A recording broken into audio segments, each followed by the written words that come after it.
반갑습니다, 여러분. 다시 이곳에 서서 여러분들과 함께 이스라엘 선교에 대해서 나눌 수 있도록 불러주신 우리 주님과 우리 목사님께 감사드립니다.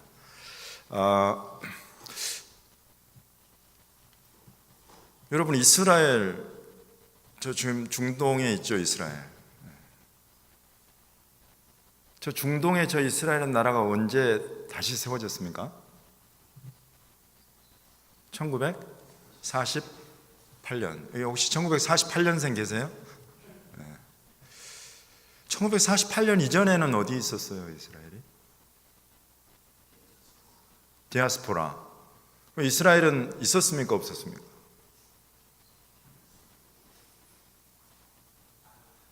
네, 나라 없었죠. 네, 심플한 겁니다. 1948년 이전에 이스라엘은 없었어요. 나라로 없었어요. 1948년에 나라로 다시 세워진 거예요. 여러분, 언제부터 이스라엘에 나라가 없었어요?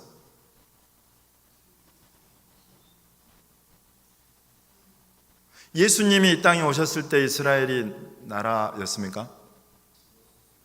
아니죠. 네.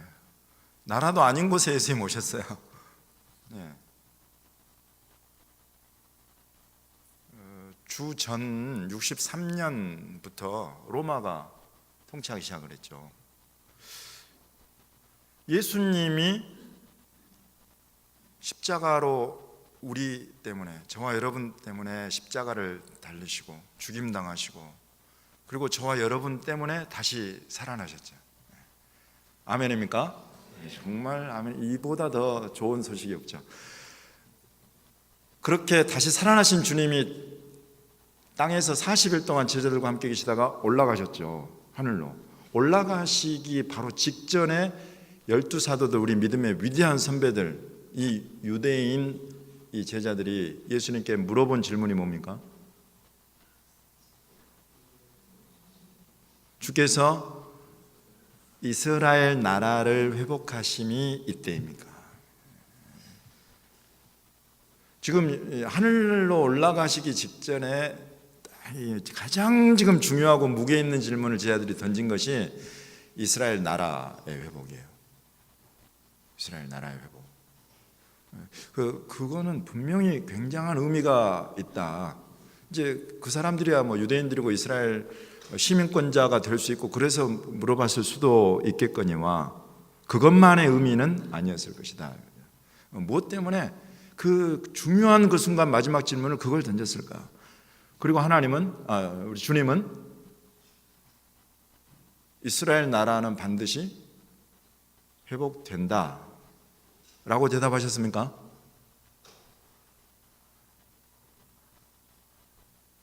정확하게 성경의 명문으로 그렇게 되어 있지는 않지만 뭐라고 주님이 대답을 하시냐면, 때와 시기는 아버지께서 자기 권한에 두셨다. 이건 무슨 뜻이에요? 다시 회복해 주신다, 안 한다? 회복해 주신다는 의미죠. 근데 그 회복해 주시는, 이스라엘에게 나라를 회복하시는 그때와 그 시기, 그것의 문제인 것이지, 때의 문제인 것이지, 나라로 반드시 회복이 된다. 주님은 그렇게 말씀하십니다. 그런데 지금 그 몫은, 그런 것들과 연관, 지금 너희들은 그런 일들의 주역이 아니다. 너희들이 감당할 사역과 그 일에 너희들이 주역으로 서야 될 곳은 성령이 임하시면 권능을 받고 예루살렘과 온 유대와 사마리아와 땅끝까지 이르러 내 증인이 되는 것이다. 이렇게 주님 말씀하시죠. 하나님 나라의 일의 주역들로 맡겨놓고 올라가 버리시는 거예요. 이스라엘 나라의 회복은 지금 이때의 일이 아니다. 제자들이 그렇게 보고 싶어 하던 그때가 바로 1948년입니다. 1차적으로 본다면. 그래서 제가 저번에도 한번 말씀드렸다시피 주님이 내가 천기 누설하마 이러면서 그래 1948년에 이루어질 일이다 라고 주님이 제자들에게 대답을 해주셨다면 그게 제자들한테 그게 대답이 되겠습니까? 그게? 예? 100년도 아니고 500년도 아니고 1000년도 아니고 1948년, 그때로 보면 이제 뭐 한 1910 몇 년 정도가 되겠죠. 후에. 이건 아예 응답이 아닌 거예요, 이거는. 그래서 주님은 너무나 지혜롭게 때와 시기는 아버지 권한에 있다. 그것은 근데 지금 너희들은 요 일을 해라 이렇게 말씀.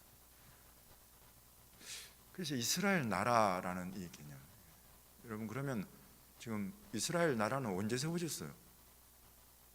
지금 1948년에 세워진 뉴 이스라엘 말고, 현대 이스라엘 말고 올드 이스라엘, 성경에 나오는 그 이스라엘 언제 세워졌어요? 처음 시작점, 출발점은 누구예요? 예, 여러 가지 이름들이 한꺼번에 들렸는데 다 그 주역들입니다. 다 맞습니다. 예, 근데 처음 시작된 조상, 예, 이제 조상 그러니까 이제 익숙한 단어가 되면서 우리 이제 답이 하나로 딱 모였어요. 예, 아브라함으로부터 시작이 되는 거죠. 아브라함으로. 자, 왜 아브라함으로부터? 지금 야곱을 말씀하셨어요. 맞습니다. 야곱을 주님이 이스라엘로 이름을 바꿔주시고 그 이스라엘로 바꾸어진 그 이름 안에 이제 12아들들, 12지파들이 이렇게 모여 태어나고 이러면서 어떤 나라로의 점차 이렇게 가까이. 그렇지만 정확하게 또 이스라엘의 때도 아니었죠. 야곱의 때도 아니었죠. 근데 그 모든 것들의 시작은 아브라함. 아브라함에게 하나님이 무엇을 주셨어요? 무엇을 주시면서 시작을 하셨어요? 언약. 그런 정확한 대답은 좀 크게 말씀해 주십시오. 우리가 언약이라고 부르는 것으로 하나님은 한 나라를 이루어내실 그 꿈을 꾸게 하시는 거예요. 언약은 히브리어로 일반적인 어떤 약속과는 다른 단어입니다. 브리트라는 단어가 쓰였어요. 브리트라는 단어. 이런 브리트, 언약이라는 이런 단어는 아주 독특한 그런 개념이에요. 실은 결혼, 우리 결혼 있죠. 결혼을 일반 세상 제도 말고 성경에서 말하는 결혼을 사도 바울이 브리트로 묘사를 해요. 브리트. 언약 개념은 그런 것이다, 이런 거죠. 그래서 그 결혼에 대한 의미가 요즘 굉장히 대한민국에서 희박해져 가고 이혼율이 굉장히 높아져 가면서 결혼은 뭐 해도 되고 안 해도 되는 거, 했다가도 뭐 깨뜨릴 수 있는 거, 이런 이해가 오지만 기본적으로 성경이 가르치는 개념은 브리트 개념이에요. 언약 개념.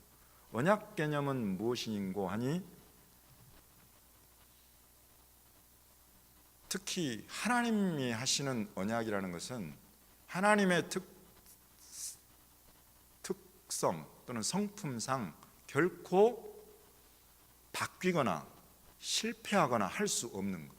그게 언약의 특징입니다. 그 언약을 하나님이 아브라함에게 딱 주신 거예요. 이제 나라가 너로 말미암아서 이제 너와 내 자손들로 말미암아서 나라를 이루게 될 것이다. 언약 안에 세워진 나라니까 이 나라가 여러분 실패하겠습니까? 없어지겠습니까? 그럴 수가 없다라는 개념을 담고 있는 게 브리트 개념이다. 쉽게 말하면 그런 거예요.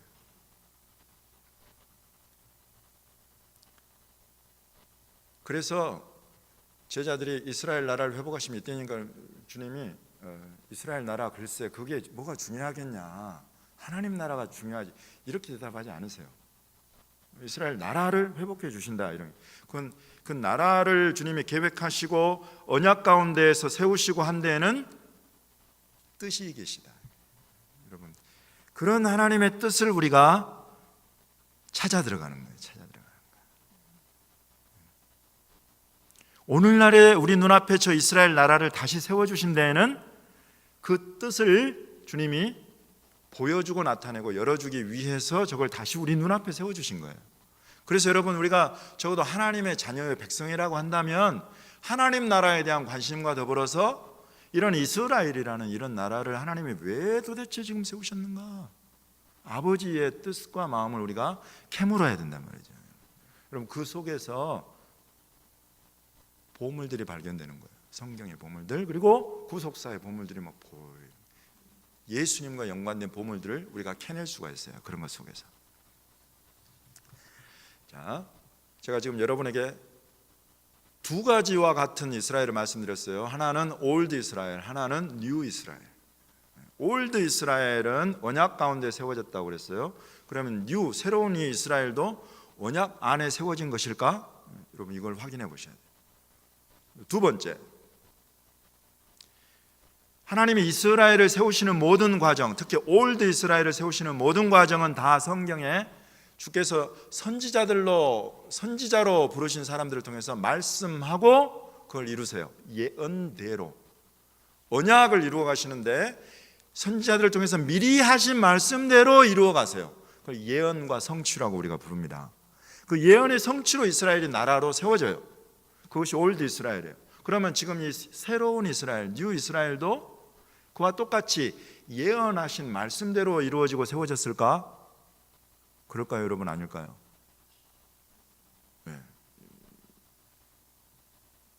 맞아요. 답을 말씀드리면 맞아요. 이걸 하나하나 우리가 실은 성경을 다 펼치고 다 확인을 해보면 뚜렷하고 구체적으로 나타나요.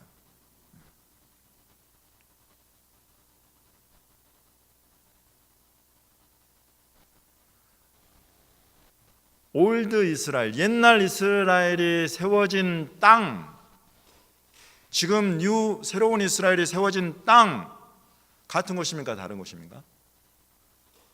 그게 같은 곳에 세워졌습니까? 네, 그렇습니다. 그 땅을 우리가 무슨 땅이라고 부릅니까?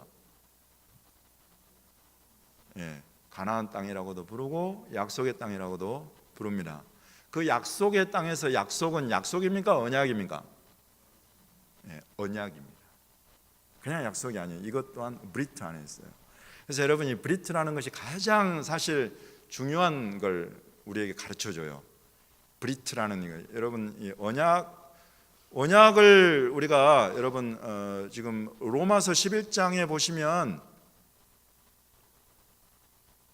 유대인들과 이방인들의 관계를 이야기를 하면서 유대인들은 복음으로 하면 너희들로 인해서 원수가 되어 있다. 그러나 택하심으로 하면 조상들로 인하여 사랑받고 있다. 이렇게 말을 하거든요.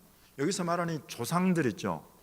성경에 여러분 잘 살펴보면 이제 이런 설명을 제가 해드린 걸 듣고 기억하고 성경을 보면 조상들이라는 표현이 꽤 나와요. 조상들 누굴까요? 아브라함 한 사람? 조상들 아브라함, 이삭, 야곱, 이 세 사람을 조상들이라고 불러요. 성경에 조상들이다, 특별히 신약에도 나오고 구약에도 나오지만 조상들이라는 표현이 나오면 이건 굉장히 유대적인 표현으로서 아브라함, 이삭, 야곱 3대 족장을 말하는 것이다 라고 그냥 딱 받아들이면 돼요. 그래서 우리가 제가 그걸 줄였어요. 아브라함, 이삭, 야곱 부르면 복잡하잖아요. 아이야 이렇게 줄였어요. 그래서 하나님은 언약을 맺으시는데 아이들과 언약을 맺으세요. 아이야 언약. 그래서 이 세 분과 맺은 언약이 있어요. 이 세 분과 맺은 언약, 이것이 여러분 유대인들과 이스라엘을 이 든든히 그 위에 세운 바탕이에요. 반석이에요. 이 언약의 핵심 딱 세 가지로 줄여본다면 여러분 놀랍게도 너무나 주님께 감사한데 우리말로 한 글자로 된 중요한 핵심 것들이 세 가지가 있어요. 그게 언약이에요. 언약은 딱 이 세 마디, 이 세 가지 한 단어로 된 세 가지로 요약할 수 있어요. 혹시 여러분 아세요? 복, 할렐루야. 복 나왔습니다. 복. 땅. 제주 아름다운 교회 목사님 정말 잘 키워오셨네요. 땅 나왔고 복 나왔어요. 하나. 마지막. 네? 한 글자.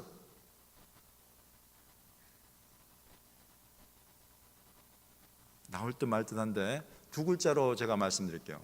두 글자를 여러분은 이제 한 글자로 줄이시면 돼요. 자손, 후손. 씨 누구예요? 할렐루야. 땅, 씨, 복. 요 세 가지예요.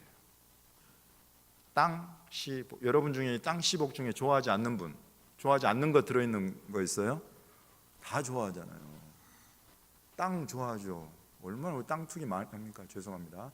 씨, 자손, 여러분 아이를 가지려고 얼마나 우리가 막 애도 쓰고. 아이 없으면은 요즘에는 뭐 많이 달라졌지만은 그래도 이 자손 후손에 대한 그런 그 사모하는 마음들 우리 기본적으로 있는 거죠. 씨, 복 싫으세요? 정말 하나님의 복이 뭔가 알면 우리가 정말 참된 복을 사모하게 돼 있어요. 그런 땅, 씨, 복 이 세 가지가 언약의 핵심이에요. 그러니 이스라엘이라는 이 나라를 하나님이 아무데나 세워놓지 않으세요. 하나님이 약속하신 그 브리트의 땅, 언약의 땅 그곳에다가 하나님이 나라를 세워주시는 거예요. 그러면 그게 실패하거나 바뀔 수 있어요? 없어요. 하나님이 정하신 딱 그곳이어야 돼요. 그런데 우리가 소위 말하는 시온주의자들 있죠. 오늘 근대 이스라엘을 막 세우는 사람들의 주역이었다라고 막 말하고, 이 현대 이스라엘은 시온주의의 산물이다라고 소위 말하는 사람들은 바로 이 브리트의 땅에 했을까요? 아니에요. 그게 너무 어려워 보였어요. 팔레스타인 막 아랍인들 모여 살고 있고, 뭐 물론 대다수가 막 말라리아, 습지, 막 대부분이 황폐한 그런 땅들이었지만은 어렵게 느껴지니까 국제사회에 막 관계도 있고, 그러니까 우간다에서 나라를 너희가 세우도록 우리가 땅을 주겠다 막 그러니까 우간다에 가서 세우려고 하고, 뭐 북아프리카 막 모리셔스 막 이런 데들에서 세우려고 하고, 또 유럽의 어느 지역을 막 후보로 선정해가지고 그곳에다 세우려고 하고. 여러분, 이게 시온주의자들이에요. 이게 사람이 하는 일이에요. 하나님이 하시는 일은 여러분 이 속에 있는 거예요. 언약 안에, 땅, 씨, 복 이 안에 있는 거예요. 그래서 아브라함, 이삭, 야곱 조상들에게 약속하신 바로 그 땅에다가, 언약의 땅에다가 하나님은 이 새로운 이스라엘, 뉴 이스라엘, 오늘날 근대 이스라엘을 그 땅에다가 세워주시는 거예요. 왜? 하나님이 그렇게 언약하셨기 때문에. 언약에 대해서 제가 지금 여러분에게 굉장히 강조하고 있습니다. 이걸 굉장히 강조해야 되는 이유가 있어요. 우리의 구원은 어디에 있습니까? 무엇의 바탕에 있습니까? 하나님의 나라는, 여러분, 우리가 지금 들어갈 그 하나님의 나라는 어디에 바탕에 있습니까? 언약의 바탕에 있는 거예요. 예수님이 말씀하신 내가 새 언약을 너희와 세운다 하신 그 언약이죠. 브리트. 이 언약 안에 바탕에 있는 거예요. 여러분, 이 예수 그리스도께서 말씀하신 이 언약의 특징, 그것의 가장 중요한 것이 옛날 아브라함, 이삭, 야곱 조상들의 아이야 언약의 핵심, 그것과 직결되어 있는 거예요. 땅, 씨, 복. 그래서 예수 믿는 사람들한테 하나님이 땅을 주세요. 근데 그 땅이 어디에 있어? 그게 문제지. 이 땅 위에서의 땅보다도 하나님은 새 하늘과 새 땅, 이런 거예요. 여러분, 이 땅에서 땅이 없는 분들도 믿으시기 바랍니다. 예수 그리스도 언약 안에 계신 분에게는 새 하늘과 새 땅에 여러분의 땅이 있다 이거죠. 믿습니까? 우리가 살 땅과 집이 있어요. 그곳에. 그런 땅, 씨, 복, 이런 이 개념을 꼭 기억하시고 생각하시기 바랍니다. 제가 지금 이스라엘에 집중했다가 또 이스라엘만 너무 이야기하면은 도대체 그 이스라엘과 나와는 무슨 상관이 있어 하실까 봐서 제가 지금 예수 그리스도와의 언약 안에 있는 저와 여러분에 대해서 말씀을 드렸는데, 실은 조금 성급했어요. 왜냐하면 우리가 이 이야기 하기 전에 실은 제가 한 가지 더 강조를 해야 되는데, 그게 뭐냐면 하나님이, 여러분, 하나님과 연관된 모든 계시죠. 계시, revelation.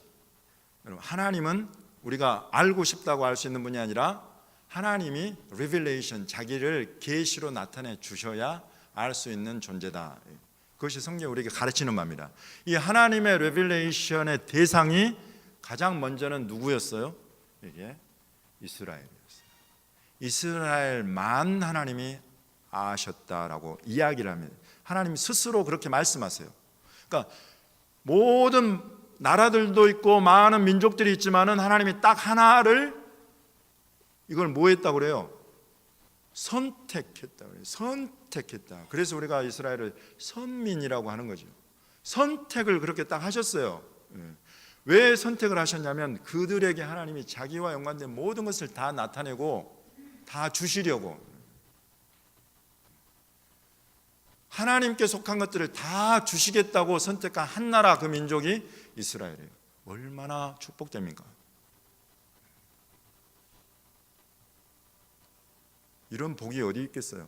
세상에 수많은 사람들이 있는데 딱 하나 딱 택해가지고 하나님이 나와 연관된 모든 건 다 너희 거야. 내가 주변에 그 많은, 나 몰라, 내가 지었지만은 나는 그들에게 나를 계시하지 않아. 여러분, 그런 때가 있었단 말이죠. 그것이 이제 성경이 실제로 그렇게 기록을 하고 있습니다. 그런데 지금 언약에서 가장 중요한 땅 씨복 중에서도 이 복의 특징이 거기에 이제 있는 거예요. 여러분, 하나님이 주시는 복의 특징이 뭔지 아세요? 성경이 말하는 이 하나님이 주시는 복의 특징. 그래서 이스라엘이 누린 복의 특징, 그 복의 특징은 이스라엘만을 위한 복이 아니더라 이거예요. 하나님이 이스라엘에게 모든 것을 집중하고 모든 것을 쏟아부어 주시는 그런 하나님의 복이 집중된 데에는 그들을 통해서 이 하나님이 주시는 복이 흘러가도록 하는 그런 계획이 있으십니다. 그것이 하나님의 주시는 복의 기본적인 특징입니다. 그래서 내가 하나님께 복 받았다라고 말하고 완전히 자기 이기적으로 자기만 알고 자기만을 위해서 그런 모든 복을 사용하는 그런 사람들은 하나님의 복을 이해를 못하고 있는 거예요. 하나님이 주시는 복이, 언약에 바탕한 복의 특징은 기본적으로 너와 내 자손이 복을 받을 텐데 그로 말미암아서 천하 만민이 복을 받게 될 것이다. 이것이 하나님이 주시는 복의 특징이에요. 그래서 하나님이 이스라엘을 택하고 이스라엘에게 자기와 연관된 모든 것들을 다 쏟아부어 주시는 데에는 이제 이스라엘을 통해서 천하 만민, 모든 족속, 땅의 모든 족속이라고 표현하죠. 이런 말씀을 아이야 세 분에게 동일하게 말씀하세요. 내가 너에게 그리고 내 자손에게 복을 줄 텐데 그 복 때문에 천하 만민이 복을 받게 될 거야. 이야기는 아브라함 때로부터 시작을 하시더니 이삭에게 똑같이 말씀하시고 야곱에게 똑같이 말씀하시고 그렇게 하나님의 축복이 흘러가게 하시는 거예요. 이것이 하나님의 복의 특징입니다. 복이라는 말, 여러분 축복이라는 말 히브리어로 보면 브라하라고 하는데 브라하라는 그 단어 안에는 베레흐라는 단어가 들어있는데 베레흐는 우리 모든 사람에게는 무릎이라는 뜻이에요. 무릎. 그래서 무릎과 여러분 축복이 왜 연결이 될까요? 복은 기본적으로 스스로 취하고 빼앗는 것이 아니라 받는 것이다. 받는 것. 무릎을 꿇고 엎드려서 받는 것이 복이다. 이런 것을 가르쳐주는 단어예요. 히브리어 단어. 주는 대상이 있는 거죠. 그래서 이제 축복 뭐 이런 거 할 때 자기보다 낮은 자에게 무릎을 꿇지 않는다. 축복이라는 그런 복의 흐름은 위에서 아래로 흘러내려오는. 그래서 하나님 앞에 우리가 무릎으로 나아가서 엎드릴 때 그때 위로부터 하나님이 부어주시는 것이 복이다. 이런 개념이 히브리어 브라하 안에 들어있는데 그래서 하나님이 위에서부터 주신 복이기 때문에 너희들이 애쓰고 힘써서 개발해내고 연구해내고 만들어낸 것이 아니다 말이죠. 하나님이 주시는 복의 특징은. 그러니까 그걸 가지고 이기적으로 너희 안에 고이게 해놓지 말고 주변으로 계속 흘려보내라. 그럼 계속 부어주시고 계속 흘러간다. 이게 하나님이 주시는 복의 특징이에요. 그런 복을 받은 사람들이 받은 민족과 국가가 이스라엘이다. 그래서 여러분 이스라엘이 그 역할을 했습니까? 안 했습니까? 했죠.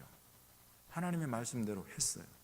그래서 그 이스라엘 유대인의 계보 안에 예수님이 태어나시고 예수님의 이 복음을 천하 만민 모든 족속에게 전해준 사람들이 누구? 유대인들. 이 하나님 나라 복음, 이 죄 사함을 얻는 복음의 시작 출발점이 어디? 예루살렘. 예루살렘에서부터 유대인들로부터 이 놀라운 구원의 복음이 천하 만민 모든 족속에게로 흘러오게 됐다. 여러분 이렇게 아이야 3대 족장에게 하신 언약은 그렇게 성취가 되어 오는 것이죠. 여러분 우리가 이것을 중요하게 보아야 되는 이유는 제가 지금 올드 이스라엘과 뉴 이스라엘을 제가 여러분에게 계속 좀 오버랩해서 말씀을 드리는데 올드 이스라엘에게 주신 모든 것들이 지금 뉴 이스라엘을 통해서 다시 우리 눈앞에서 지금 그런 역할들이 나타나고 있다.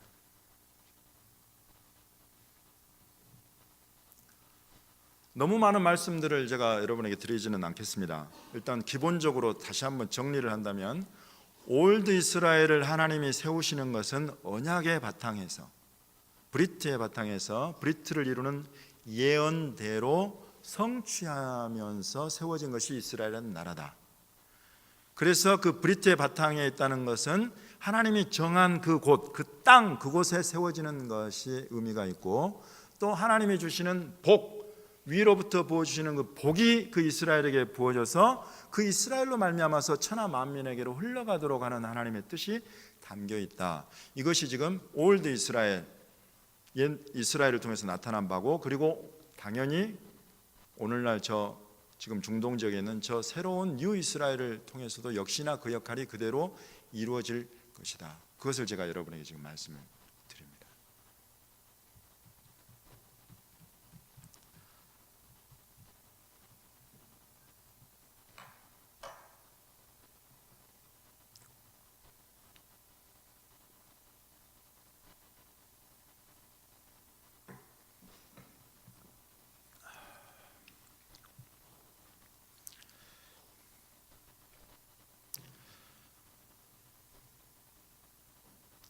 그래서 올드 이스라엘을 하나님이 이루어 가시면서 이루셨던 여러 가지 일들이 있죠. 그 일들 하나하나가 실은 지난 2000년 동안 교회의 양분이 되었어요. 2000년 동안 우리 교회의 구원과 선교와 양육과 믿음과 소망에 관한 모든 것들이 저 올드 이스라엘을 통해서 주님이 열어주신 것들, 그것들이 우리의 양분으로 그대로 살아났던 것이죠. 그 대표적인 것 중에 하나가 이제 출애굽이 있잖아요.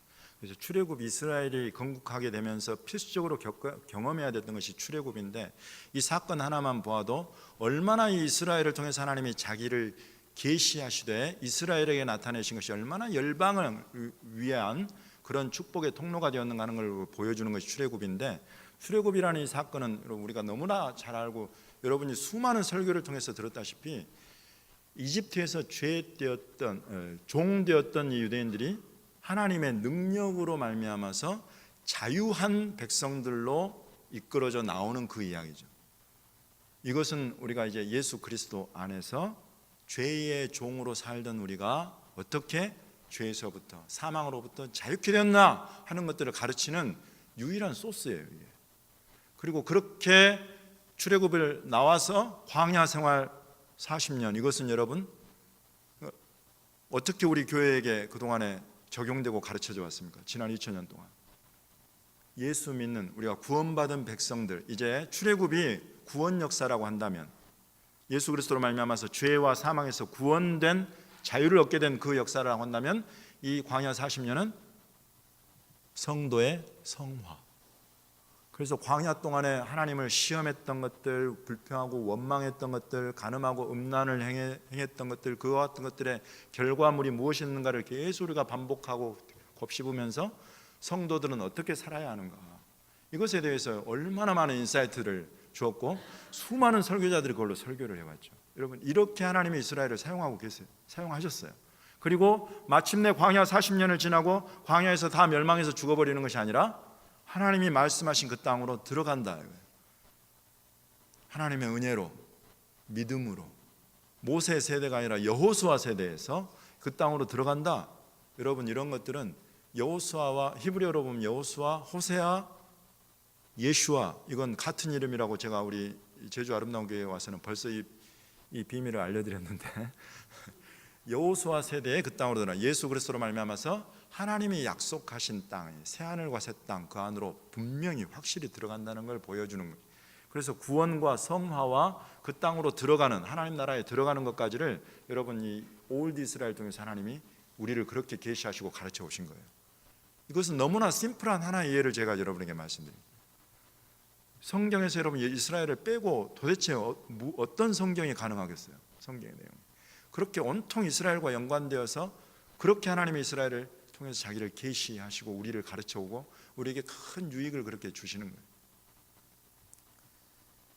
그랬다면 오늘날 우리 눈앞에 세운 1948년에 세워진 저 이스라엘, 이걸 통해서는 주님이 뭘 말씀하고 계실까요? 말씀하시는 게 있을까요? 없을까요? 당연히 있는 거죠. 이 일은 예레미야 선지자는 뭐라고 이야기를 하냐면요, 실은 출애굽이라는 사건보다 더 큰 사건이 지금 일어날 것이다 라고 예언한 거예요. 지금 여러분 이스라엘 가시고 성경 역사 중, 하나님이 하신 역사 중 가장 위대한 역사는 무엇이냐라고 물어보면 뭐라고 대답을 한다고요? 출애굽이라고 대답을 해요. 그런데 예레미야는, 선지자는 뭐라고 예언을 해놓았냐면 출애굽이라는 이 역사보다 더 큰 역사가 일어나게 될 거다. 유대인들이 아직도 출애굽이라고 대답하고 있는 것은 아직 이 일에 대한 믿음이 부족하기 때문인데, 여러분 이 일이 무엇이에요? 이 일이 뭐냐면 지금 현대 이스라엘 건국이에요. 출애굽을 통해서 올드 이스라엘을 세우셨죠. 하나님이 오늘날 예레미야가 예언한 그 출애굽보다 더 큰 일을 통해서 이루신 게 현대 이스라엘이에요. 이제 이런 것들은 언젠가 여러분과 IBS라는 성경 공부를 하면 보다 더 자세하게 나눌 수가 있을 겁니다. 그래서 이 이스라엘은 한 나라, 지금 1948년에 세워지는 이 한 나라가 세워지기까지의 그 과정을 여러분 너무나 성경 예언이 많아가지고 제가 여러분에게 지금 이 시간에 하나하나씩 다 말씀드리기가 어려워요.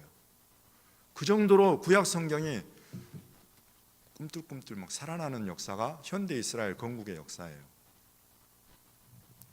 그런 일을 하나님이 이루셨다면 이걸 통해서 열방의 교회를 얼마나 더 부유하게 하고 얼마나 더 큰 축복으로 자기를 드러나고 계시하실지 여러분 이건 우리가 성경적으로 지혜 가운데 충분히 기대할 수 있는 거예요.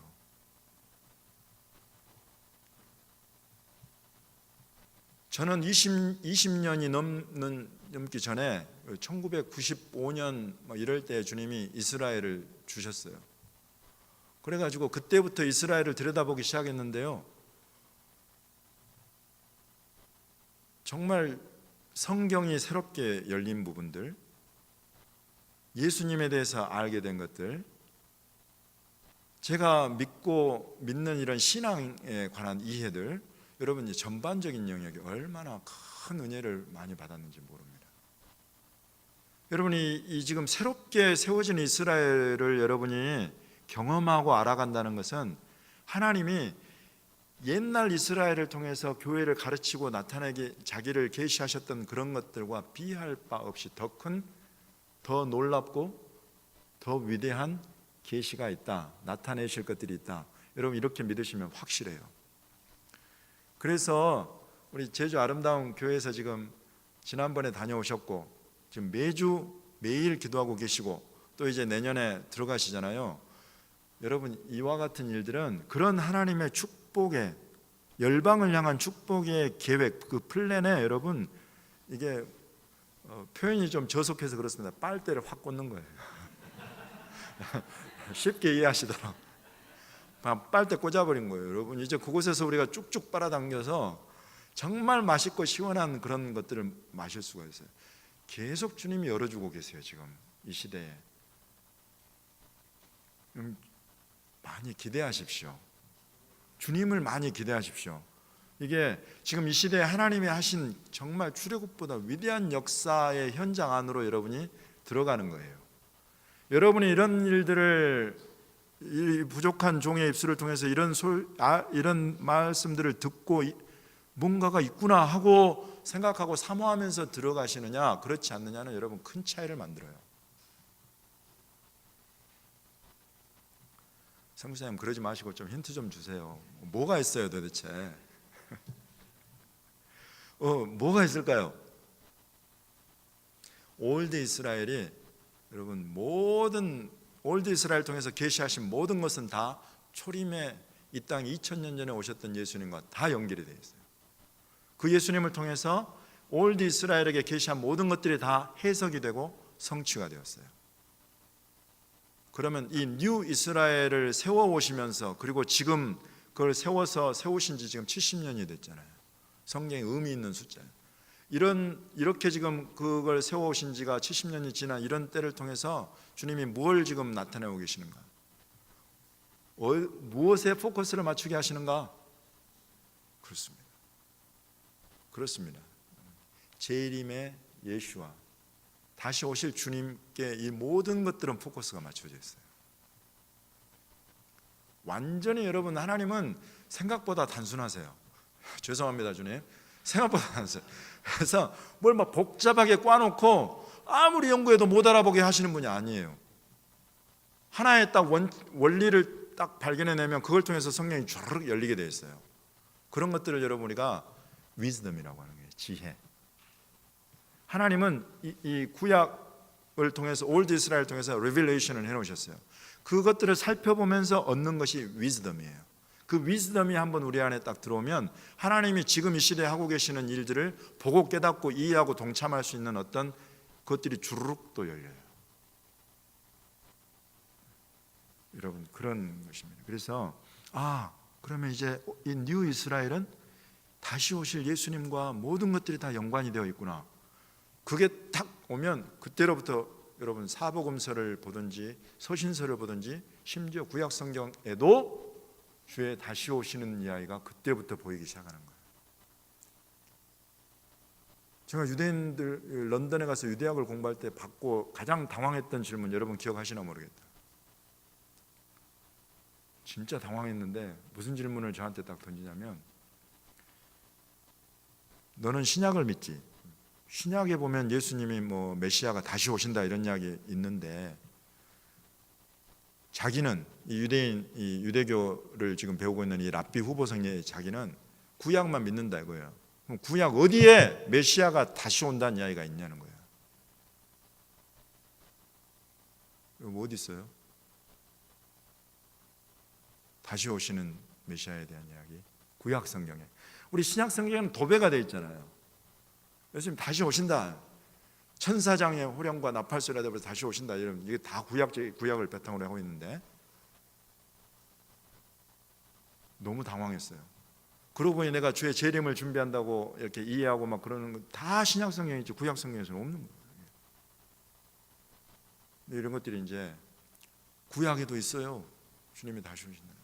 대표적으로 제가 딱 한 곳, 스가랴서 9장 9절은 예수님의 초림이에요. 겸손해서 너희 왕이 오시는데 새끼 나귀를 타고 오신다.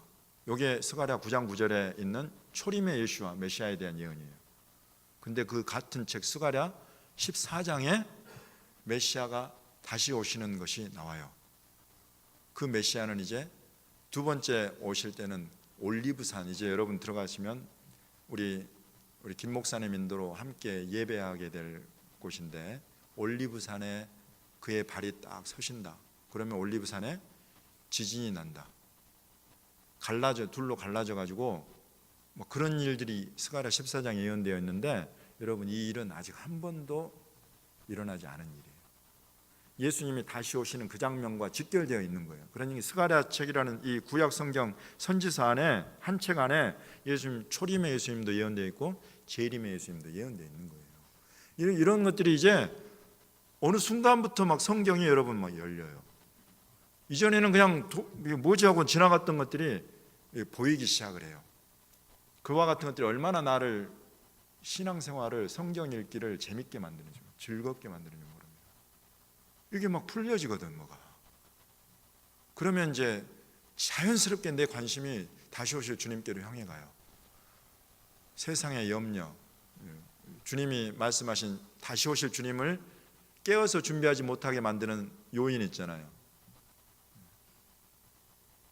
뭐라고 말씀하셨더라?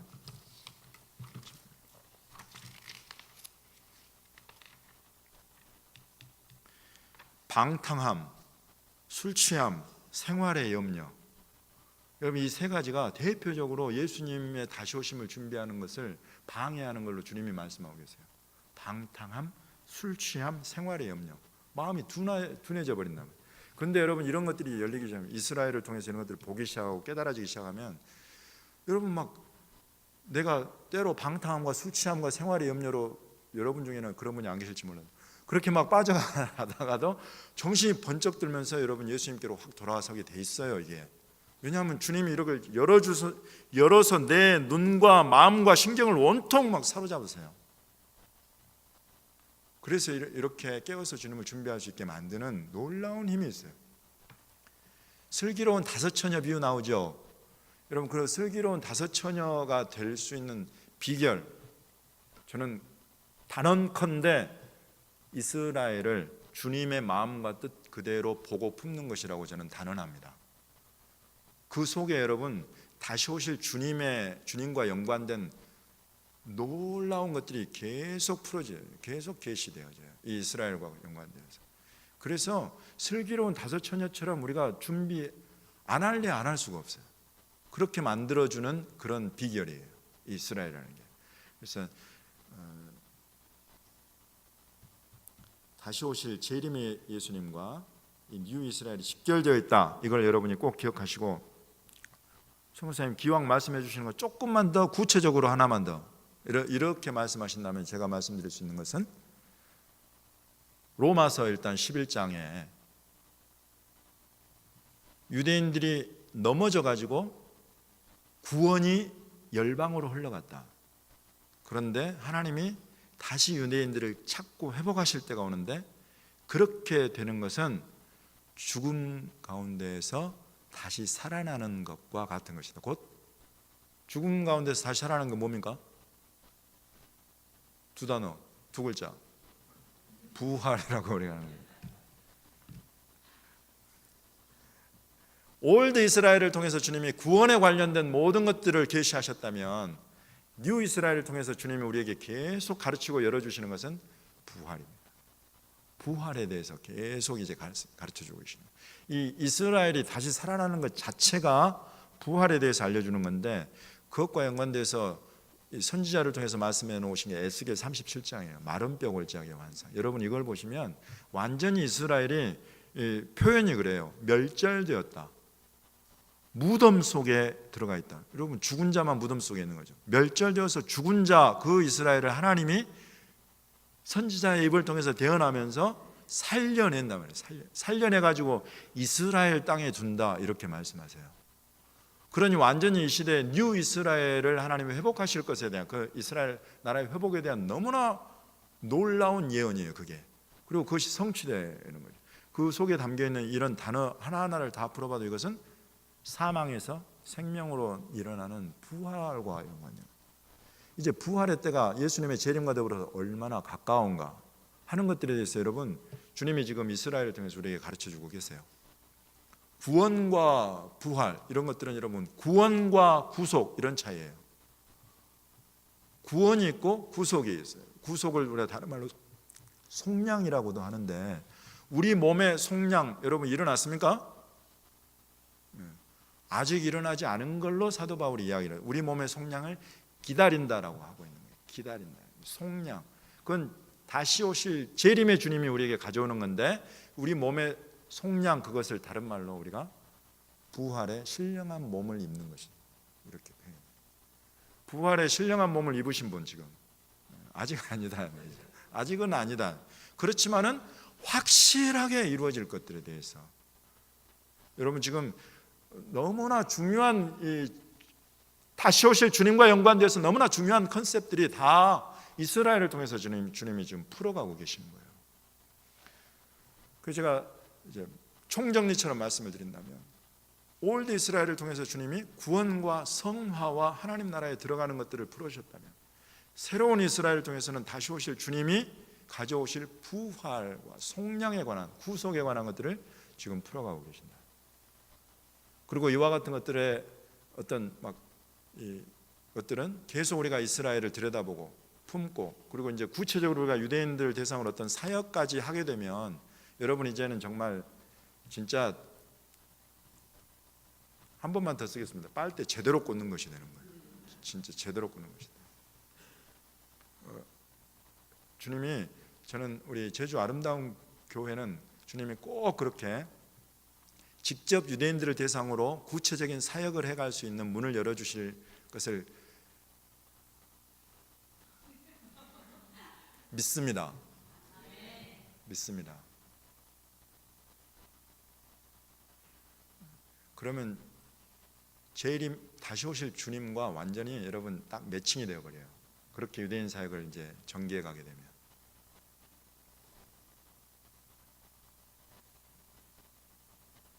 오늘은 이 정도까지만 하겠습니다.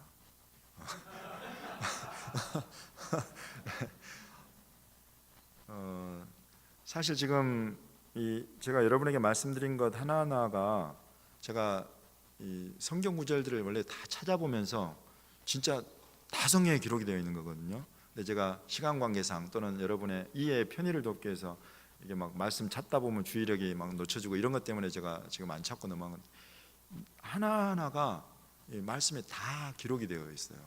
그래서 딱 한 군데만 보고 말씀을 정리를 하겠습니다. 예레미야서 31장만 열어주시겠어요? 예레미야서 31장.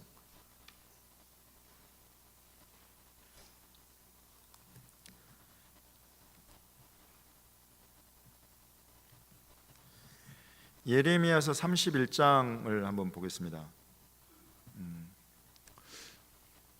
여러분, 그 새 언약이라는 표현은 이제 옛날에는 저도 신학생 때까지만 해도 새 언약이라는 단어가 구약에 나오는지 몰랐어요. 구약은 구약만 있겠거니 했는데 구약 안에 새 언약, 신약이 예언이 되어 있더라고요. 이제 그것과 연관된 그런 본문인데 예레미야 31장 31절부터 37절까지 제가 한 절 여러분이 한 절 한번 번갈아 가면서 한번 읽겠습니다. 여호와의 말씀이니라. 보라, 날이 이르리니 내가 이스라엘 집과 유다 집에 새 언약을 맺으리라.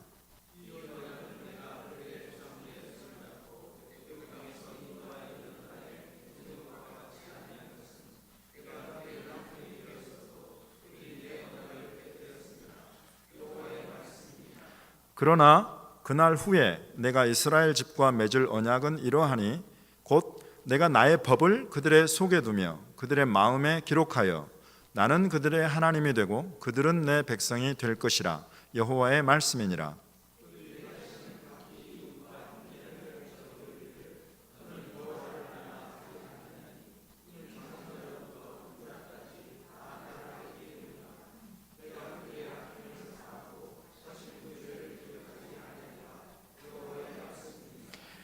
여호와께서 이와 같이 말씀하셨느니라.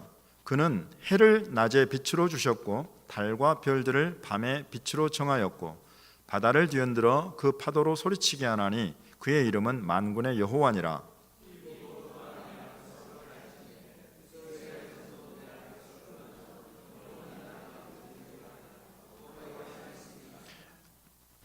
같이 읽겠습니다. 여호와께서 이와 같이 말씀하시니라. 위에 있는 하늘을 측량할 수 있으며 밑에 있는 땅의 기초를 탐지할 수 있다면 내가 이스라엘 자손이 행한 모든 일로 말미암아 그들을 다 버리리라. 여호와의 말씀이니라. 아멘. 지금 여기 예레미야가 예언하고 있는 것은 크게 두 가지로 나누어 볼 수 있는데요. 하나는 앞부분에 예언된 새 언약, 신약에 관한 예언입니다. 하나님이 새로운 언약을 맺으시겠다. 그리고 두 번째로는 하나님이 이스라엘이라는 나라와 그 나라의 백성들을 영원히 멸하거나 영원히 폐할 수는 없다라는 그런 내용입니다. 이 두 가지가 지금 같이 맞물려 있어요. 그래서 굉장히 지금 여러분 어떻게 보면은 아닙니다. 굉장히 중요한 주제입니다. 이것은 뭐냐면 올드 이스라엘과 뉴 이스라엘이 같은 것이냐 하는 것에 대한 답이에요. 이게 같은 것이냐 다른 것이냐. 오늘날에 많은 사람들이 저 중동에 있는 저 이스라엘은 성경의 이스라엘이 아니다라고 봐버리거든요. 그렇지만 성경은 한 번도 그렇게 말씀하신 적이 없어요. 성경은 저 옛날의 이스라엘과 지금 우리 눈앞에 저 새롭게 세워진 이스라엘은 같은 이스라엘이다 라고 성경은 이야기해요. 그것은 아까 우리가 살펴본 예수님과 제자들의 대화 속에도 그대로 담겨 있어요. 나라로 서지 못하고 나라가 아닌 그런 존재들로 지냈던 그 수백 년의 시간, 이것들은 아무 상관이 없는 거예요. 하나님 앞에서 이스라엘은 저 올드 옛날 이스라엘이나 뉴 새로운 이스라엘이나 같은 이스라엘, 하나인 이스라엘이에요. 그걸 지금 이야기를 하고 있는 것입니다.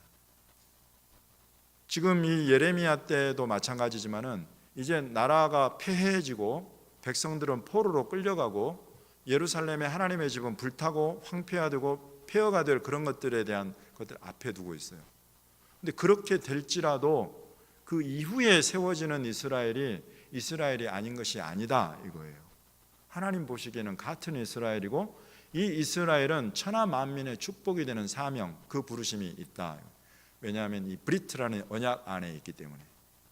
옛 언약이 지금 그들이 깨어졌다고 할지라도 하나님이 지금 새 언약을 말씀하시는데, 그럼 새 언약이 옛 언약을 폐하느냐? 아니에요. 옛 언약을 완전하게 만드는 것이 새 언약이에요. 그것이 아까 제가 말씀드린 로마서 11장에 사도 바울이 한 그 말씀이에요. 복음으로 하면은 원수가 되어 있지만은 택하심으로 하면 조상들로 인하여 사랑받고 있다. 옛 언약 안에 사랑받고 있는 존재들이단 말이에요. 새 언약이 지금 일어나서 선포되고 역사하고 있어도 여러분 그것이 언약의 브리트. 그래서 옛 언약에 세워져 있는 이 이스라엘은 반드시 새 언약 안으로 들어와야 돼요. 이것이 하나님의 리빌레이션 계시의 진보입니다. 진보요 완성이요 대단원의 완성을 이루어가는 것인데 그 역할이 옛 언약에 사랑받고 있는 이 백성들이 새 언약 안으로 들어오도록 하는 이 역할, 이것이 주님이 2000년 동안 세워오신 교회에게 이 시대에 맡겨주시는 사명입니다. 그걸 여러분 그대로 사도 바울이 로마서에 기록하고 있어요. 온 이스라엘이 구원받을 때가 있는데 그거는 이방인의 충만함이 찰 때다.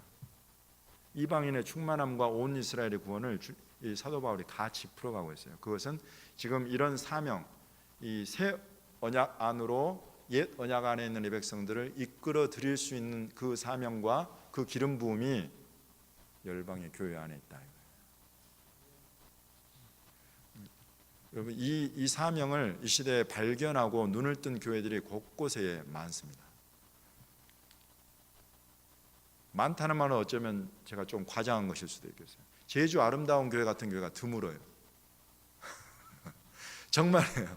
제주 아름다운 교회 같이 교회가 세워지면서부터 계속 이스라엘을 위해서 기도해 오고 지금 주님이 열어가시는 대로 이스라엘을 향해 가고 이제 유대인 사역에게로까지 계속 지금 한 걸음 한 걸음 움직여가는 이런 교회는 여전히 찾아보기 어려워요. 그럼에도 불구하고 20년 전에 처음 제가 이 이스라엘을 향한 주의 부르심을 제가 받았을 때와 지금은 너무나 많이 달라져 있고 또 제가 이제 그 CPM이라는 Chosen People Ministry라고 120년 된 유대인 선교단체가 있어요. 미국에.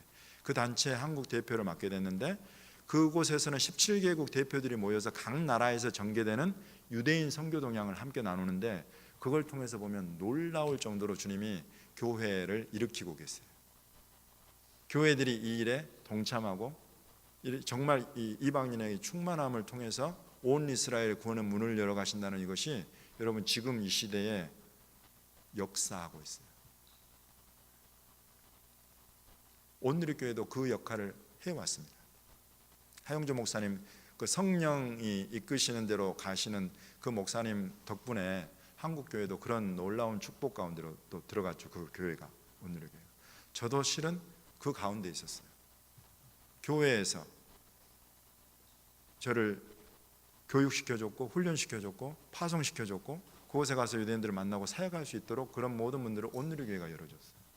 그 가운데는 하영조 목사님이라는 이 한 성령이 이끌어 가시는 것들에 아까 우리 목사님 말씀을 제가 들으면 그냥 두려움 없이 그냥 그곳에 이렇게 순종하는 그런 분이 계시면 여러분 이런 것들이 막 가능해요. 근데 지금 우리 목사님이 그러고 계시잖아요. 이 시대에 이슈가 되는 그런 사역들이라는 것은 그 시대가 반드시 감당해야 될 사역입니다. 역으로 보면 그런 사역들을 지금 우리 목사님이 여러분 정말 담대하게 지금 풀어가고 계시잖아요. 제주 아름다운 교회 복 있는 줄 믿으시기 바랍니다. 이 시대에 그렇게 가면 다시 오실 주님과 반드시 만나게 돼 있어요. 준비된 신부로 만나게 돼 있습니다. 그런 속에 지금 이 이스라엘 내년에 우리가 그걸 향해서 지금 준비해 가고 있는 것이죠.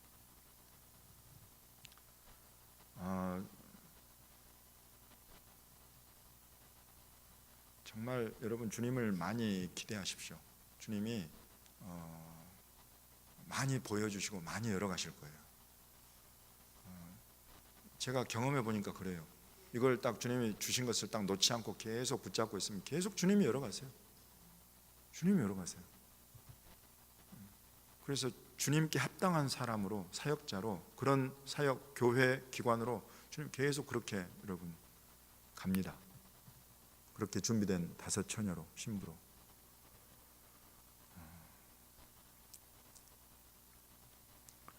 제가 이제 내일은 우리 아까 목사님 말씀하신 것도 있고 그래서 여러분과 함께 가서 방문하게 될 그런 이스라엘의 현지를 좀 파워포인트로 좀 준비를 해가지고 함께 보면서 그 관련된 성경적인 이해 또 오늘날 일어나고 있는 어떤 핵심적인 일들이 있다면 그런 것들에 대한 것들 또 우리가 알고 들어가야 이 축복이 되는 그런 것들을 좀 준비를 해서 함께 나누려고 하는데, 혹시 여러분 이제 오늘과 내일 사이에 제가 있는 동안에 뭐 궁금한 것들이 있으면 최대한 많이 좀 물어보시고, 또 제 도움이 필요한 것들이 있으면 뭐 이곳에 있으니까 꼭 말씀을 하시는데, 지금 이 시간에 혹시 여러분 중에 이스라엘과 관련되어서 또 이스라엘 들어가는 것과 관련되어서 혹시 궁금한 것들이 있으면 자유롭게 질문하고 제가 답해 드리는 그런 시간 갖겠습니다.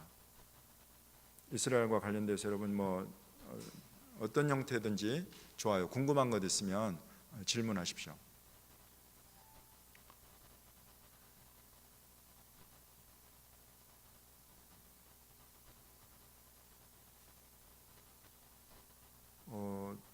일단 아까 우리 팀장님 같은 경우는 지금 이스라엘 현 상황 정세가 궁금하다 이렇게 물어봐 주셨었는데, 지금 이스라엘 안전합니다.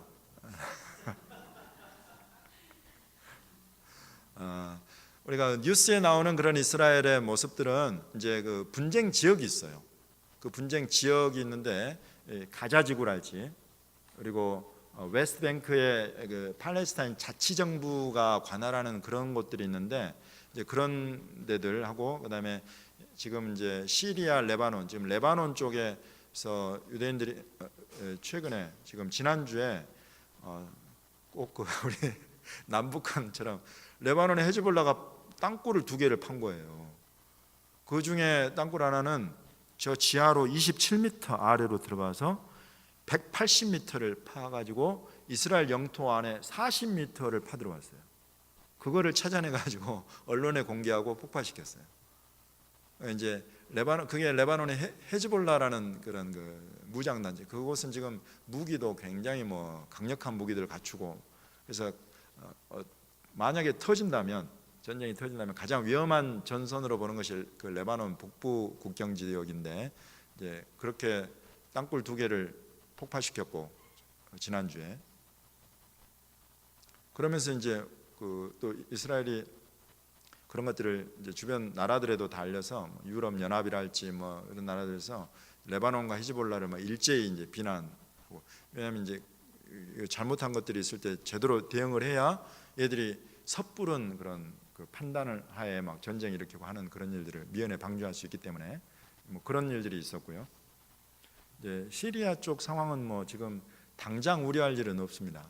일단은 러시아가 막 자국에 지대공 미사일, 뭐 최신의 미사일부터 해가지고 전투기들까지 막 전부 다 시리아 상공에 배치하고 그랬어요. 그것은 당장 이스라엘을 공격하는 의도가 아니라 지금 이스라엘이 시리아 안으로 자꾸 들어가서 공습을 해요. 왜요?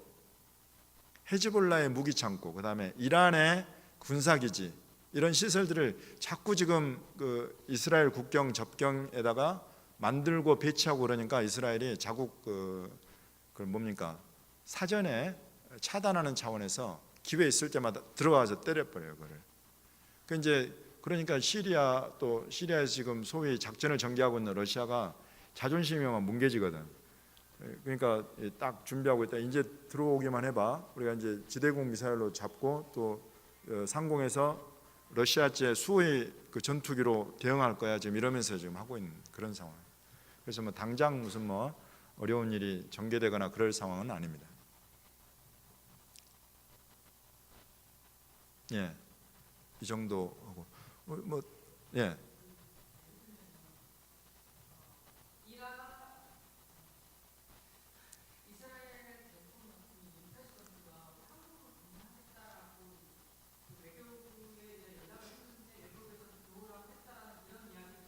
예, 네. 이제 거기에는 뭐 당장 영적인 해석보다도 이제 어떤 그 국제 외교 정치적인 국제 역학 관계가 움직였다고 봐야죠. 일단은 이제 일단 유대인과 관련한 어떤 결정을 우리 정부에서 할 때는 가장 많은 눈치를 어디를 볼까요? 아랍 국가들. 아랍 국가들과의 관계성, 요 안에서 이스라엘과의 관계를 많이 이제 재거든요. 이제 그거 하나 하고 그다음에 이제 북한과의 관계. 이번에는 이제 저번에 아랍에미리트 뭐 그런 쪽도 있었지만 일단 뭐 아랍에미리트가 당장 뭐 이스라엘과 지나치게 적대적인 관계에 있는 것도 아니고, 그래서 이제 북한과의 관계, 지금 그 남북 회담이랄지 북미 정상회담이랄지 이런 것과 관련해서 풀어가려고 하는 것과 연관한 어떤 그런 것이 아니었을까라고 조심스럽게 생각을 해봅니다. 왜냐하면 지금 사실 북한 쪽에 막 미사일 그 기지들 뭐 이런 것들과 관련해서 이스라엘의 모종의 움직임이 있었다 막 이런 그 설이 있거든요. 그래서 이제 어떤 이스라엘과 막 어떤 그 움직임이 좀 친밀해지면 북한과 이렇게 해가는 것에 조금 이것에 어떤 어려움이 있었던 그런 상황이 아니었을까라고 보고 있어요. 네.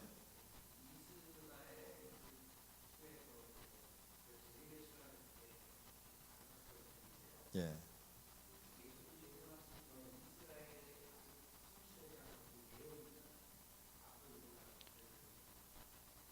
예. 일단은 지금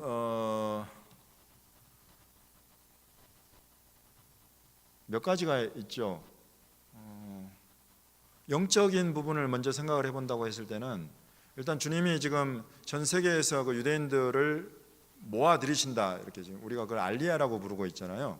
그래서 실제로 이 알리야 사건은 출애굽보다 훨씬 더 큰 사건으로 지금 뭐 100년이 넘게 지금 진행이 되고 있고, 이 알리야 사건의 대상이 두 가지가 있는데, 하나는 당장 이제 타겟이된 유대인이죠. 그래서 유대인들을 주님이 그 땅으로 다시 모아들여서 그 땅에서 물로 씻고 새 영을 부어주고 하는 그런 일들이 에스겔서 36장에 예언이 되어 있어요.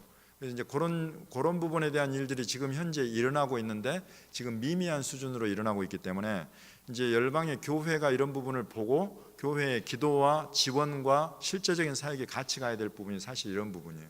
만약 그렇게 되면 훨씬 더 이제 큰 규모로 그 예언이 성취가 될 겁니다. 근데 일단 지금은 미미한 규모로 그런 일들이 전개되고 있다는 거. 그 어떻게 전개되고 있냐면, 일단 그 땅으로 돌아오면 지금 돌아온 유대인들 같은 경우에 특히 이제 공산권에 있었던 사람들은 굉장히 유물론이랄지 공산주의 체제 하에서의 그런 국민성 이런 것들이 젖어 들어와 가지고 이스라엘 안에 들어와서 관계랄지 어떤 또 개인적인 부분에 굉장히 어려움이 많았다고 그래요. 근데 이런 부분들을 이제 심리 상담부터 해가지고 교회에서 말씀의 바탕에서 하나하나를 이제 씻어내고 막 풀어가고 하는 그런 구체적인 그 사역들을 전개해 오고 있다고 그래요. 그리고 또 이제 전도 사역을 지금 아주 유대인들이 2010년 이후로, 그러니까 2010년대 들어서서 유대인에 의한 유대인 전도가 이스라엘에서 상당히 활발해지고 있거든요. 그 전까지는 거의 엄두를 못 냈어요. 놀라울 정도로 엄두를 못 냈어요. 근데 2010년대 들어서면서 유대인에 의한 유대인 전도가 조금 더 활기를 띄어요. 그래서 이제 그런 부분들에서 열매도 실은 나타나기도 하고, 그리고 제가 이스라엘에 있을 때는 듣지 못했던 이스라엘 폭타르 목사님이라는 분이 그 아슈도시라는 곳에서 교회를 개척을 해가지고 사역을 하고 있는데, 그 교회 통해 가지고 갈릴리 지역에서 막 한 800-900명의 유대인들이 단체로 예수님에 대한 복음 전도하는 것을 직접 막 듣고 막 그런 일들이 이제 있었다. 이런 정도의 규모는 상당히 놀라운 소식들이에요. 근데 그런 일들이 지금 2010년대 들어와서 일어나고 있다는, 상당히 눈에 띄는 그런 변화들이 지금 이스라엘 안에서 영적인 변화 이런 부분에서 일어나고 있고, 그리고 이제 또 하나의 알리야의 대상이라고 한다면 열방의 교회예요. 교회가 지금 하나님이 하시는 일들을 이스라엘 회복 그러면 마치 그 딴 세상 이야기처럼 막 생각하게 되는데, 지금 이 예언 구약 성경 선지자들, 우리가 3대 예언서로 부르는 이사야, 예레미야, 에스겔, 이 세 분이 다 똑같이 유대인들이 먼 훗날에 각 나라 동서남북 사방에서 이스라엘로 돌아올 것에 대해서 예언을 하고 있거든요. 그리고 그 구체적인 돌아오는 방법까지, 막 옛날에 가령 출애굽이나 바벨론 포로기에는 다 육로로 걸어서 왔잖아요. 근데 이 선지자들은 이제 날아서 온다, 배 타고 온다, 이런 예언들을 해요. 이건 출애굽이나 바벨론 포로기와는 아무 상관이 없는 예언들인데, 이 시대에 실제로 비행기 타고 날아오고 배로 돌아오고 하는 그런 것들에 대한 예언까지도 아주 구체적으로 되어 있어요. 근데 이런 부분들은 이제 교회가 잘 이해하고 보고, 실제로 우리나라 같은 경우는 우리 주변에 사는 유대인이 별로 없지만은, 만약에 이런 예언에 대한 이해가 미국에서 있다, 또 러시아에서 있다 그러면 교회가 바로 주변에 살고 있는 유대인들을 찾아 나설 수가 있어요. 그들에게 하나님의 지금 말씀을 읽어주고 들려주고 지금 그 땅으로 모아들이시는 이 하나님의 뜻이 여기 있다, 이런 것들을 이야기하면서 자연스럽게 예수님까지 증거할 수 있는 그런 기회들을 지금 실제로 그걸 활용하고 있어요. 그런 역할들, 그런 일들이 지금 열방 가운데서 일어나고 있고, 이제 이런 부분들이 어떤 영적인 부분들에 대한 거라면, 이제 보다 구체적인 부분들은 이제 전쟁에 관한 거죠. 에스겔 36장이 이런 부분이라면, 37장을 넘어가면 이제 마른 뼈 골짜기 요 환상을 통해서 이스라엘이 극히 큰 군대로 일어나는 이런 부분들 나누고, 38장에는 이제 곡과 마곡, 그 북방에서 내려온 군대로 인해서 일어나는 큰 전쟁을 다루고 있죠. 그래서 지금 이스라엘을 사실 우리가 언제 들어갈 수 있는, 자유롭게 들어갈 수 있는 문이 닫힐지 몰라요. 열려 있을 때 우리가 최대한 많이 다니면서 우리의 역할을 감당을 해야 되는데, 이제 여튼 이런 어떤 전쟁의 그런 것들도 예언이 되어 있고,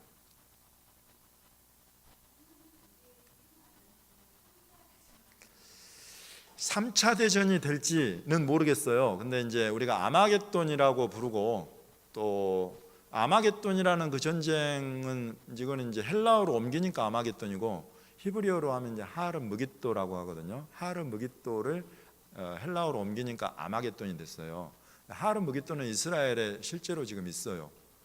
그러면 그곳에 가보면 막 엄청난 규모의 3차 대전이 일어날 만한 장소가 아니에요.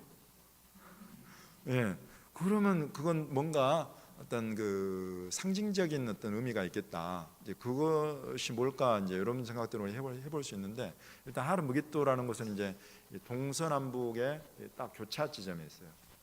동서와 남북의 어떤 그 오가는 그런 그 교역로랄까, 그 딱 중심에 이게 있어요. 그래서 이제 어떤 동서, 남북 이것들이 오늘날 의미하는 바가 뭐고, 그것들이 어떻게 충돌할까, 이제 이런 부분들을 우리가 생각해 보면, 이제 아마겟돈 전쟁과 연관된 어떤 좀 인사이트들을 우리가 얻을 수 있겠죠. 3차 대전 일지는 제가 그냥 아마겟돈 전쟁이다 이렇게만 말씀드립니다. 네.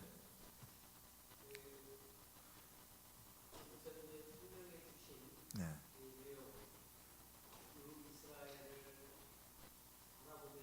예.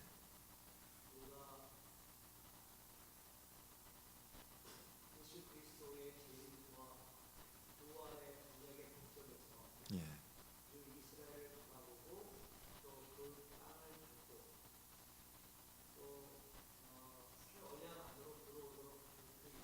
예.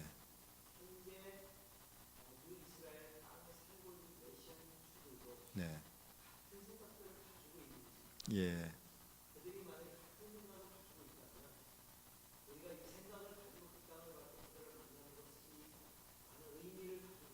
예.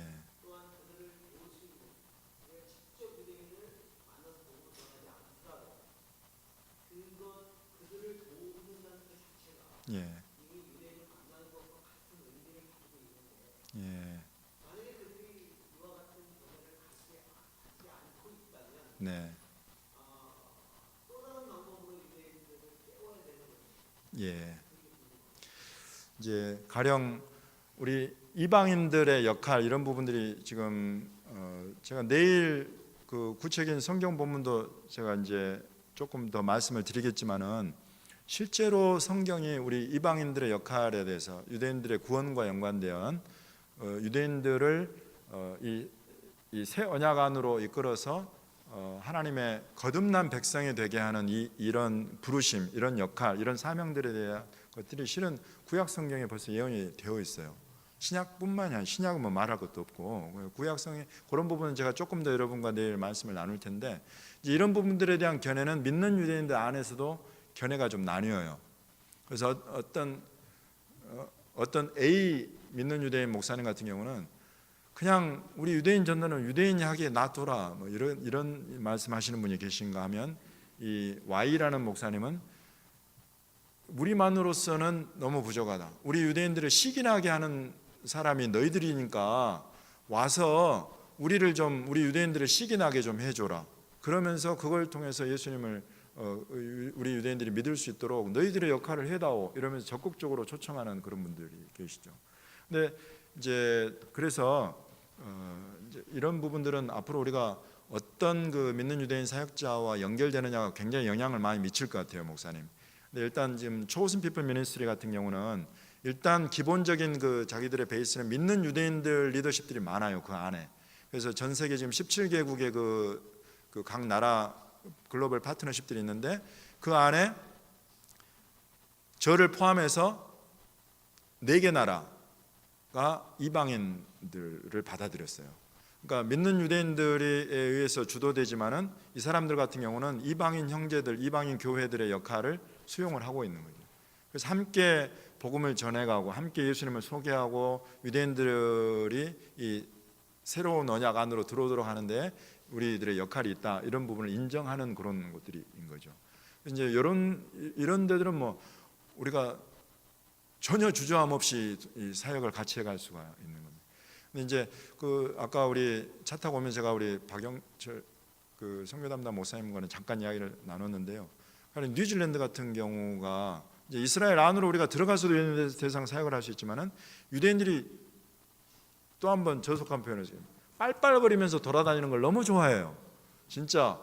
그래가지고 그 군대 가기 전, 군대 가기 후, 군대 전역한 후 얘들은 전 세계 오지라는 오지는 다 찾아다녀요. 그래가지고 그걸 우리가 백패커라고 부르거든요. 유대인 백패커들이 전 세계를 방문해요. 그러면 네팔 뭐 오지라고 부르는 데들은 다 찾아다니고요. 근데 이제 뉴질랜드에 이런 사람들을 대상으로 게스트하우스를 운영을 하는 거예요. 전략을 어떻게 세웠냐면 우리 게스트하우스로 오는 유대인 백패커들 처음 3일은 무료다. 그 이후에 머무는 것은 너희들이 숙박비를 지불한다. 근데 그 3일 동안의 무료인 데에는 우리가 준비한, 너희들을 위해서 준비한 프로그램이 있는데 그것들을 함께 공유해 다오. 그럼 그게 무거운 게 아니라 막 좋은 음식 만들어 가지고 준비하고 좋은 교제와 이렇게 친교할 수 있는, 유대인들 친교하는 거 되게 좋아하거든요. 펠로우십 이거 되게 좋아해요. 그렇게 할 수 있는 분위기를 만들고, 그래서 대접하면서 여행도 하겠다, 음식도 대접하겠다, 좋은 분위기 속에서 자연스럽게 예수 그리스도를 이야기를 하는 거예요. 실제로 뉴질랜드 그 사역을 하고 있는데 너무 그 반응이 좋아요. 제가 그 뉴질랜드 사역복을 들으면서 제주도, 우리나라 제주도에서 이 사역하면서 만약에 이것이 뉴질랜드 이쪽 그 웹사이트나 이런 데 같이 공유가 되면 이거 뭐 유대인들이 찾아오게 오는 건 뭐 너무 쉬운 일이거든요. 그렇게 찾아온 유대인들 대상으로 사역할 수가 있는 거예요. 그러니까 이제 우리가 직접 가서도 할 수 있고 돌아다니는 유대인들을 대상으로도 사역을 할 수 있고, 중요한 거는 이제 그런 어떤 주님의 감동이 있고 감당할 수 있는 맨파워가 형성이 되고 헌신하는 사람들이 나오고 그런 지혜가 모이면 여러분 얼마든지 다양한 것들이 보이더라고요. 그 CPM이라는 데가 그래서 굉장히 지금 축복입니다. 아주 다양한 유대인 사역이 막 이렇게 서로 공유가 돼요. 아마 제주도 와서 제주도에 있는 유명한 것들 몇 군데 딱 관광 코스 만들고 유대인들 막 경험하게 하면 자기들끼리 이제 입소문 막 내가지고 엄청 아마 몰려들걸요. 예, 여튼 그럴 수도 있다. 그래서 이제 그 유대인들 대상으로 하는 이런 사역들은 이제 유대인의 견해보다도 중요한 것은 이제 성경이 지금 이 시대에 우리 열방의 주님의 교회에 어떤 사명을 말씀하고 계시고 그 사명을 성령의 감동을 우리가 만약에 받게 되면 이제 그대로 우리가 반응해 가면 되지 않겠는가 싶습니다.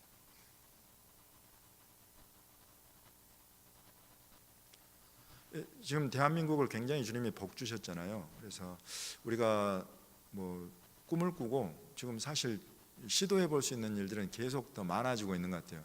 근데 우리가 한편으로는 막 유대인 사역 우리가 뭘 할 수 있을까부터 해가지고 굉장히 좀 위축되고 이런 부분들 제가 많이 봤거든요.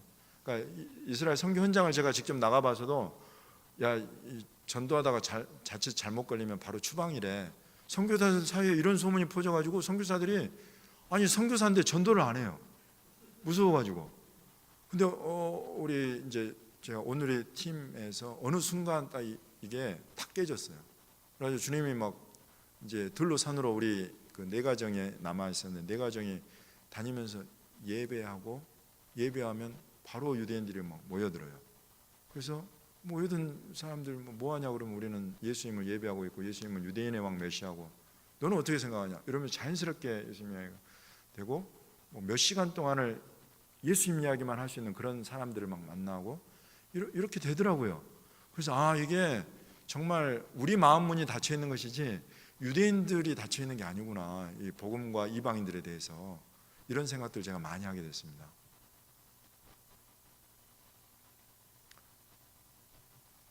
네, 또 질문 있습니까?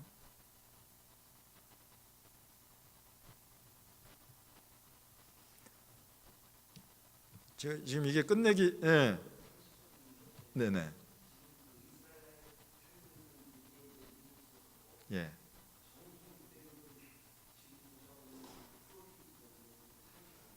예. 이거 몰랐으면 상식도 없는 선교사 될 뻔했는데. 네, 농담입니다.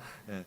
지금 850만 명 정도 이제 공식적으로 2018년 지금 그 상반기까지 통계로 보면 한 850만 명 정도의 이스라엘 시민권자들이 있고 그 중에 이제 한 650만 명 정도가 유대인이에요, 지금 이스라엘에. 그리고 200만 명 정도는 지금 그 아랍인들인데 이스라엘 시민권을 가진 아랍인들. 그리고 한 150 이제 여기 인구 통계에 잡히지 않은 팔레스타인 아랍인들 같은 경우는 이제 이스라엘 시민권이 없는 팔레스타인 자치정부에 속해 있는 한 150만 명 정도의 아랍인들이 살고 있고, 그리고 그 중에 650만 명 정도 되는 유대인들 중에 정통파 유대인들은 우리가 이제 소위 정통파로 막 울트라 오르토독스가 있고 그냥 오르토독스가 있고 그다음에 이제 컨서버티브가 있고 막 이래요. 그래서 이제 그렇지만 우리가 일반적으로 종교 정통파 그러면 이제 상당히 그 유대교 그 종교 성향을 강하게 띠는 사람들, 이런 사람들은 우리가 10% 정도로 봅니다. 우리가 보는 게 아니라 그렇게 통계가 잡혀 있어요. 그래서 10% 정도면 지금 한 65만 명 정도. 그 사람들은 돈벌이가 없어요. 일을 안 해요. 누가 먹여 살리느냐? 일을 하는 세속주 유대인들이 이 사람들을 먹여 살리는 거예요. 자기들 세금으로. 그래서 욕이란 욕은 다 먹고 있는 거예요. 그래서 그 정통파 유대인들이 세속주 유대인들한테는 그렇게 환영받지 못합니다. 이런 이유도 있고, 오히려 길거리에서 전도하잖아요. 그럼 막 정통파 유대인들은 바로 그 반대하고 막 그 방해하고 그러거든요. 근데 방해하는 유대인을 방해해주는 유대인이 세속주 유대인들이에요. 뭐하냐 지금 얘는 자기 종교 자유롭게 이야기하고 있는데 네가 뭔데 와서 이거 방해하느냐, 이런 이야기들을 오히려 이 사람들이 막 해주죠.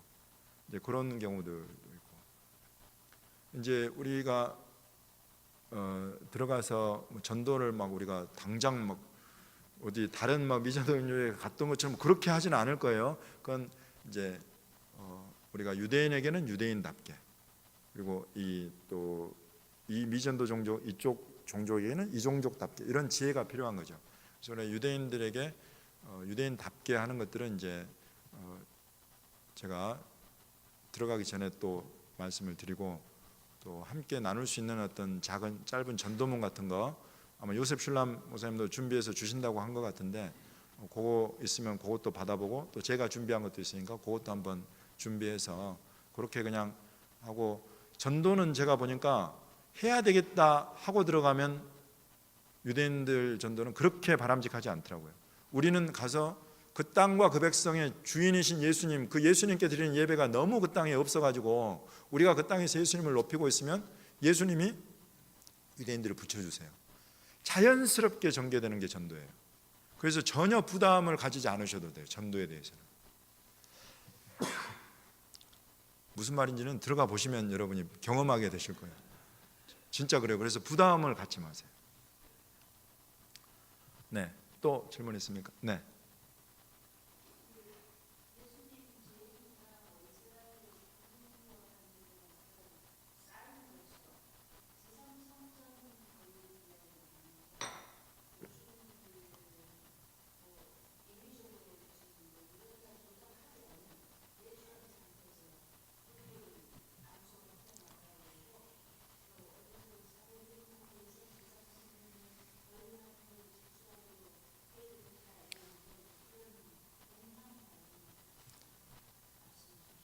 예,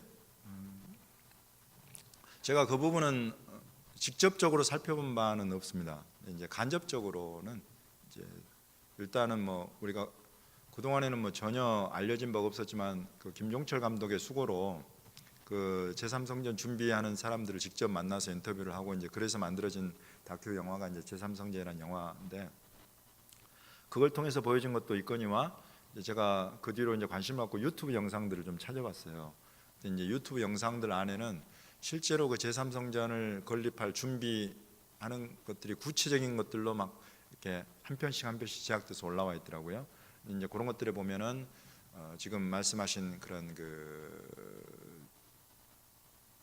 재를 만들고 막 그럴 때 필요한 붉은 암소 이야기부터 해가지고 또 어떻게 곡물 제사를 드릴 것이냐 부터 또 각 그 절기 때 어떻게 어떤 사람들을 준비시키고 어떤 사람들은 어떤 역할을 하고 이런 역할 분담부터 해가지고 그것들을 총 그 리허설 같이 이렇게 쭉 해보는 그런 것들까지도 벌써 다 진행이 되고 있더라고요. 그래서 지금 이 사람들은 제3성전의 성전을 건립하는 것이 사실 구약 성경에 이제 에스겔이 예언하고 있는 것들의 바탕에 있는데 확고한 믿음을 갖고 그걸 준비하고 있더라고요. 그래서 그게 어떤 형태로든 저는 전개될 거라고 봅니다. 그 제3성전이 지어질 거라고 봐요. 근데 이제 그러면 교회는 그 제3성전 짓는 것을 지지하고 후원해야 될 것인가 하는 부분에 있어서는 이제 저는 반대합니다.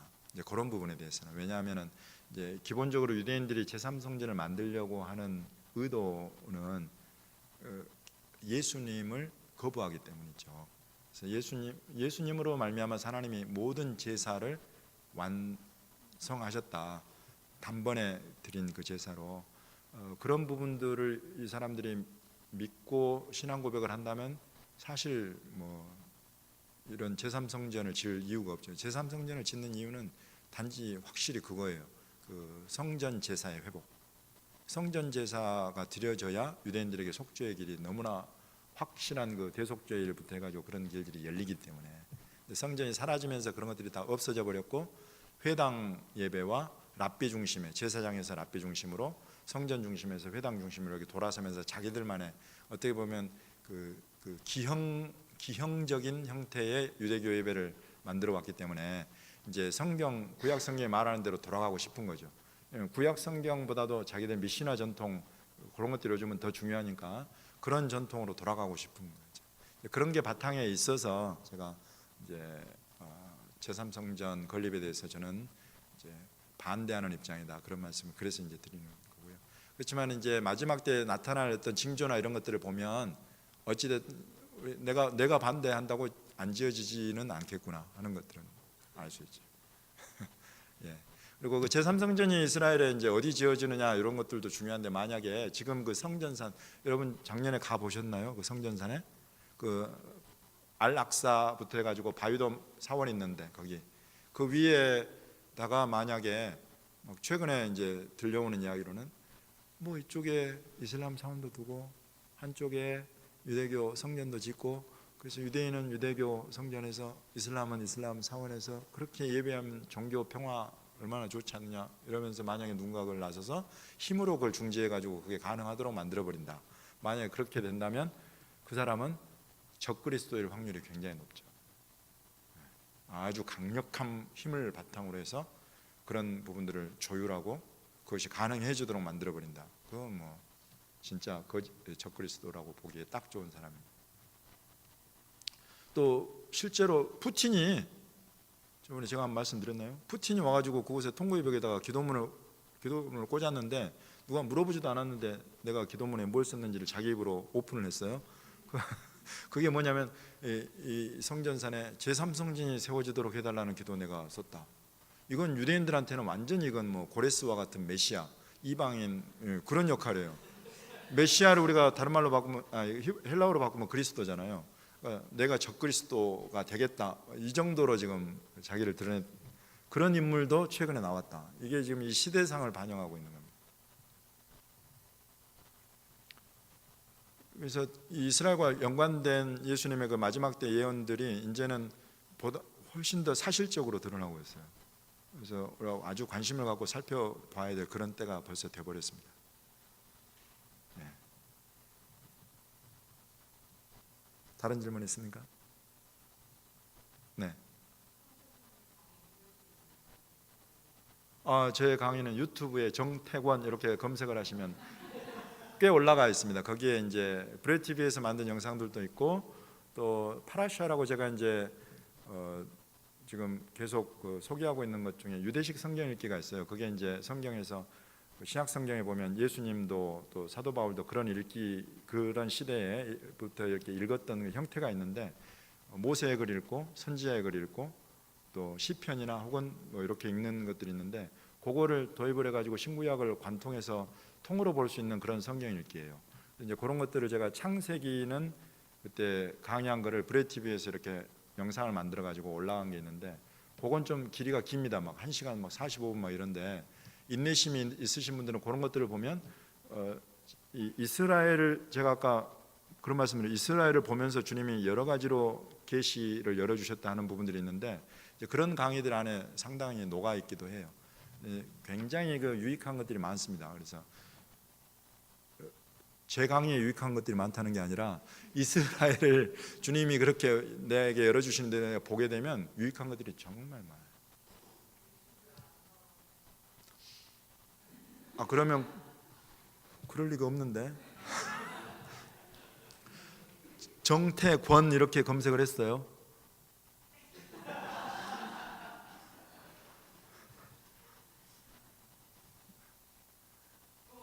네네. 제가 아는 유튜브가 다른 곳에 있었나? 네. 네, 또 다른 질문이 있습니까? 네. 지금 강의 마치기에 적당한 시간이 된 거죠? 네네. 그러면 또 내일 만남에서 제가 또 추가로 더 말씀드릴 걸 말씀 나누도록 하겠습니다. 오늘 네? 네? 손 들었어요. 예, 못 봤어요. 마지막 질문으로 받겠습니다. 그러면.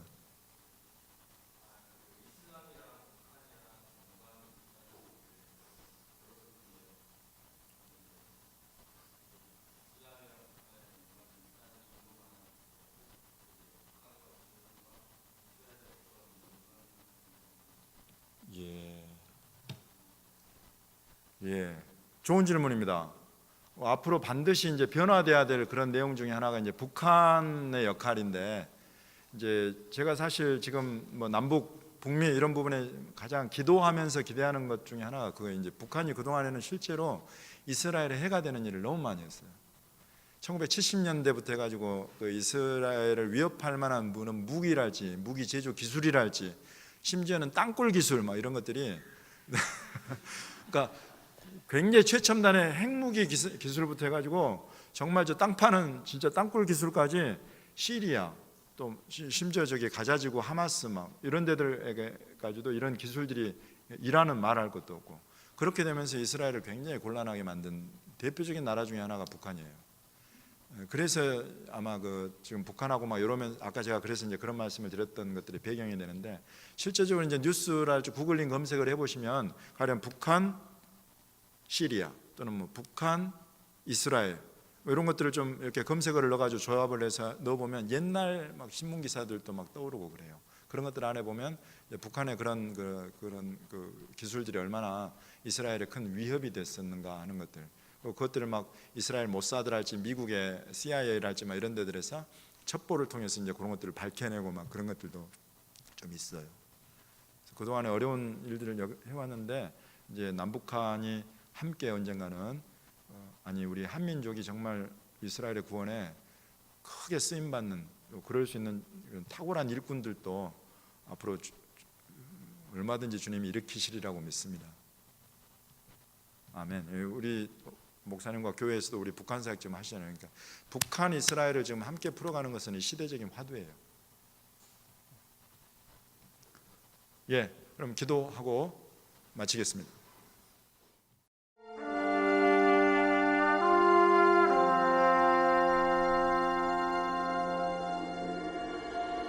주십시오.